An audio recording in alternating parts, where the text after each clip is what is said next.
जय हिंद दोस्तों, आपके यूट्यूब चैनल पे आपका हार्दिक स्वागत है। आज हम पढ़ेंगे मिट्टियों राजस्थान में मिट्टियों का अंतर्राष्ट्रीय वर्गीकरण।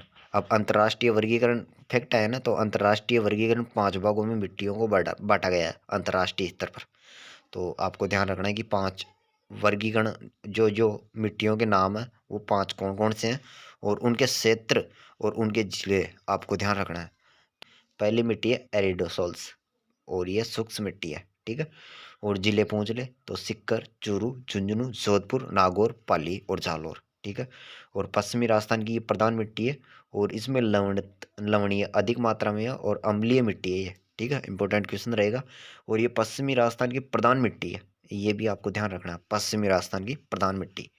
और जिले सिक्कर, चूरू, झुंझुनू, जोधपुर, नागौर, पाली और जालौर इंपॉर्टेंट है और याद रखना इनको, ठीक है।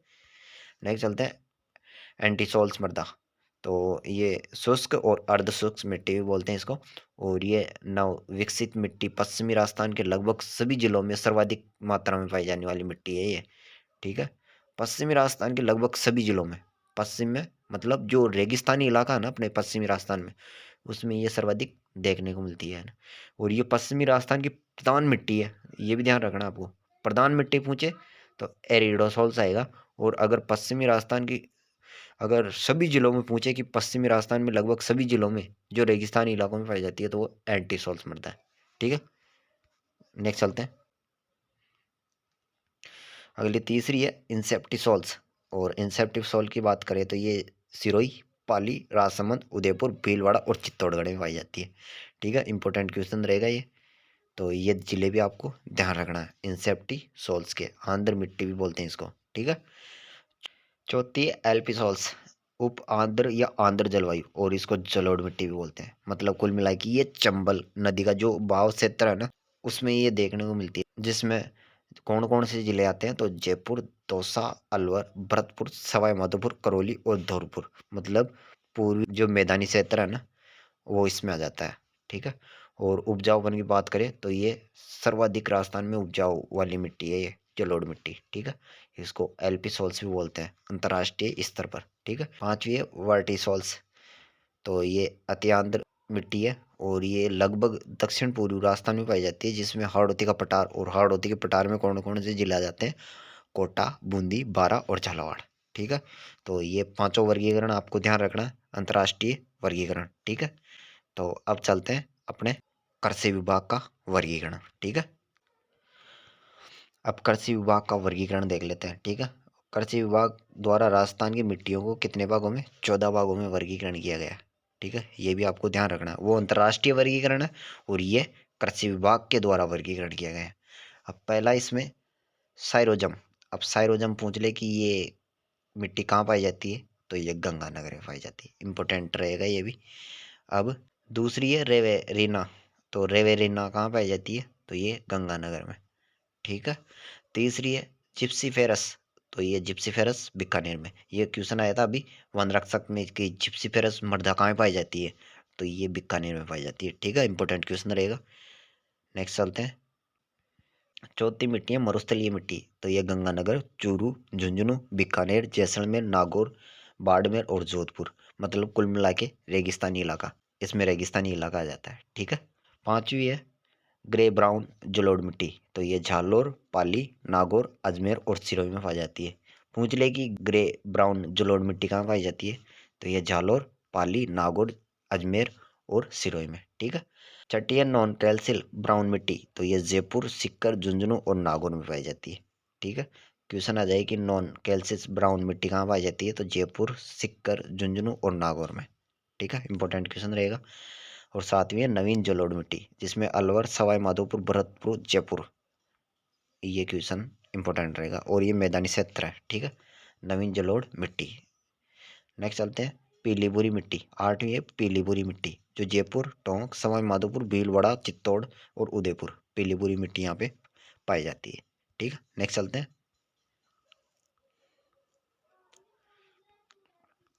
नेक्स्ट नवी है नवीन बुरी मिट्टी। तो नवीन बुरी मिट्टी भीलवाड़ा और अजमेर में। क्वेश्चन आ जाएगी नवीन बुरी मिट्टी किस जिले में पाई जाती है तो ये भीलवाड़ा और अजमेर में, ठीक है। इंपॉर्टेंट रहेगा। दसवीं है पर्वतीय मिट्टी। तो पर्वत कहाँ कहाँ तो उदयपुर और कोटा में पर्वत काफ़ी देखने को मिलते हैं। तो डूंगरपुर में भी पर्वत है, लेकिन अपन को उदयपुर और कोटा ध्यान रखना है, ठीक है। पर्वतीय मिट्टी। नेक्स्ट लाल लोमी मिट्टी, तो लाल लोमी मिट्टी डूंगरपुर और बांसवाड़ा मतलब दक्षिणी राजस्थान, ठीक है। लाल लोमी मिट्टी दक्षिणी राजस्थान में डूंगरपुर और बांसवाड़ा में पाई जाती है। ये भी इंपॉर्टेंट क्वेश्चन है। अब काली गहरी मध्यम मिट्टी पूछ ले तो कोटा, बूंदी, भीलवाड़ा, चित्तौड़, झालावाड़। काली गहरी मध्यम मिट्टी कोटा, बूंदी, भीलवाड़ा, चित्तौड़ और झालावाड़, ठीक है, याद रह जाएंगे। नेक्स्ट है कैल्सी ब्राउन मरुस्थलीय मिट्टी, तो जैसलमेर और बीकानेर। ये ध्यान रखना है, कैल्शियम ब्राउन मरुस्थलीय मिट्टी आ जाए तो भी जैसलमेर, बाढ़, बीकानेर तो ये आएगा ही मरुस्थलीय मिट्टी में, लेकिन कैल्सी ब्राउन आ जाए ना तो ओनली जैसलमेर और बीकानेर आएगा, ठीक है। नेक्स्ट 14वां मरुस्थल एवं बालू का स्तूप मिट्टी, तो ये जोधपुर में, बाड़मेर में, जैसलमेर में और बीकानेर में, ठीक है। मरुस्थल एवं बालू का स्तूप मिट्टी, तो जोधपुर, बाड़मेर, जैसलमेर, बीकानेर, ठीक है। तो ये थी हमारी कृषि विभाग के द्वारा 14 भागों में जो मिट्टियों का वर्गीकरण किया गया था ना वो, तो ये भी आपको ध्यान रखना है। अब नेक्स्ट चलते हैं। अब नेक्स्ट है राजस्थान की मिट्टियों को रंग और गठन और उपजाऊपन के आधार पर जो वर्गीकरण किया गया है ना, उसके आधार पर देखते हैं अपन, ठीक है। तो रेतीली बलुई मिट्टी, तो ये कहाँ पाई जाती है, तो एक तो गंगानगर, जैसलमेर, बाड़मेर और बीकानेर में। तो जिलों का आप ध्यान रखना, मतलब गंगानगर ऊपर ऊपर है ही, उसके नीचे बीकानेर है ही, फिर बीकानेर से नीचे जैसलमेर आ गया, फिर जैसलमेर से नीचे बाड़मेर, मतलब पाकिस्तान की सीमा ध्यान रखना आपको रेतीली बलुई मिट्टी में, ठीक है, ऐसे आपको ध्यान रखना। और नेक्स्ट है लाल रेतीली मिट्टी, तो ये नागौर, चूरू और झुंझुनू। तो नागौर, चूरू और झुंझुनू जो मध्यवर्ती जिले हैं ना, उनमें ध्यान रखना है आपको, नागौर, चूरू और झुंझुनू। और नेक्स्ट है खारी मिट्टी, तो ये जैसलमेर, बाड़मेर, नागौर और बीकानेर। ये भी आपको ध्यान रखना है कि खारी मिट्टी कहाँ कहाँ पे आ जाती है। तो खारी मिट्टी एक तो जैसलमेर में, बाड़मेर में, नागौर में और बीकानेर में, रह जाएगा याद। नेक्स्ट चलते हैं। नेक्स्ट है पीली भूरी रेतीली मिट्टी, तो ये नागौर और पाली में पाई जाती है। कौन सी, पीली और भूरी रेतीली मिट्टी, ध्यान रखना, पीली भूरी रेतीली मिट्टी है ये, नागौर और पाली, ठीक है। नेक्स्ट है भूरी रेतीली मिट्टी, तो भूरी रेतीली मिट्टी पाली, नागौर, सिरोही, सीकर और झुंझुनू में, ठीक है, इंपॉर्टेंट है। भूरी रेतीली मिट्टी आ जाए तो पाली, नागौर, सिरोही, सीकर और झुंझुनू। अब भूरी, ओनली भूरी मिट्टी आ जाए तो भीलवाड़ा, भूरी से भीलवाड़ा, ठीक है। अब भीलवाड़ा के पास में ही है अजमेर, और अजमेर के पास में है टोंक, और टोंक के पास में है सवाई माधोपुर। कुल मिला के ये सारे अजमेर के पड़ोसी आ जाएंगे, ठीक है। नेक्स्ट चलते हैं लाल पीली मिट्टी, तो लाल पीली मिट्टी का निर्माण किससे हुआ, ये आपको ध्यान रखना है। तो ग्रेनाइट, नील्स और शिस्ट विखंडन से हुआ है, ठीक है। कौन सी मिट्टी हुई है निर्मित, तो ये लाल पीली मिट्टी, ठीक है। और जिले पूछ ले तो सवाई माधोपुर, सिरोही, उदयपुर, भीलवाड़ा, अजमेर, राजसमंद। तो लाल पीली मिट्टी पूछ ले कि कौन कौन से क्षेत्र में पाई जाती है, सवाई माधोपुर लाल मिट्टी, एक तो ही सवाई माधोपुर, एक सिरोही, एक उदयपुर, एक भीलवाड़ा, एक अजमेर, एक राजसमंद, ठीक है, याद रहेगा। अब है खारी मिट्टी, तो खारी मिट्टी जैसलमेर, बाड़मेर, नागौर और बीकानेर में।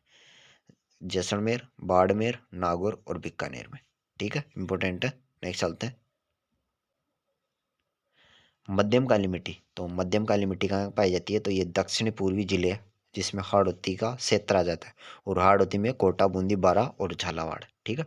यहाँ पे मध्यम काली मिट्टी पाई जाती है। अब पूछ ले कि मध्यम काली मिट्टी कहाँ पाई जाती है, तो हाड़ौती क्षेत्र, और हाड़ौती में ये चारों जिले आपको याद रहते ही हैं वैसे भी। लाल लोमी मिट्टी, तो लाल लोमी मिट्टी भी बोलते हैं इसको, और लाल दोमट मिट्टी भी बोलते हैं इसको। अब पूछ ले इसका निर्माण किससे हुआ, तो ग्रेनाइट, नील्स और क्वार्टाजाइट से हुआ है। तो इसके जिले पूछ ले तो डूंगरपुर, बांसवाड़ा मतलब दक्षिणी राजस्थान, और उदयपुर और चित्तौड़गढ़, ठीक है। डूंगरपुर, बांसवाड़ा, उदयपुर, चित्तौड़, याद रहेगा। नेक्स्ट लवणीय मिट्टी, तो लवणीय मिट्टी बाड़मेर, जालोर और पाली में पाई जाती है। बाड़मेर, जालोर और पाली में, ठीक है, रहेगा याद कि लवणीय मिट्टी कहाँ पाई जाती है, बाड़मेर, जालोर और पाली में, ठीक है। नेक्स्ट है कछारी मिट्टी, कछारी मिट्टी को जलोढ़ या दोमट मिट्टी भी कहते हैं, ठीक है। और ये सर्वाधिक उपजाऊ वाली मिट्टी है, ये भी ध्यान रखना, कछारी मिट्टी कौन सी है, सर्वाधिक उपजाऊ वाली मिट्टी है, ठीक है। और जिले पूछ ले जयपुर, अलवर, दौसा, टोंक, सवाई माधोपुर, ठीक है, याद रहेगा। कचारी मिट्टी के जिले जयपुर, अलवर, दौसा, टोंक, सवाई माधोपुर। ठीक है। और ये थी हमारी मिट्टियों का वर्गीकरण, जो आपको इस क्लास में याद हो गई होगी। और उम्मीद है आपको ये क्लास काफ़ी अच्छी लगी होगी। यदि आप हमारे यूट्यूब चैनल पर नए हो तो चैनल को सब्सक्राइब कर देना। और अब नेक्स्ट पार्ट लेके आएंगे हम राजस्थान की प्रमुख नदियाँ, जिसमें आपको विस्तार से बताया जाएगा कि कौन सी नदी कहाँ से निकलती है, और कौन सी नदी आंतरिक है, कौन सी ब्राय नदी है, और कौन सी बंगाली खाड़ी में जाती है, कौन सी अरब सागर में जाती है। ठीक है। तो आज के लिए इतना ही, धन्यवाद।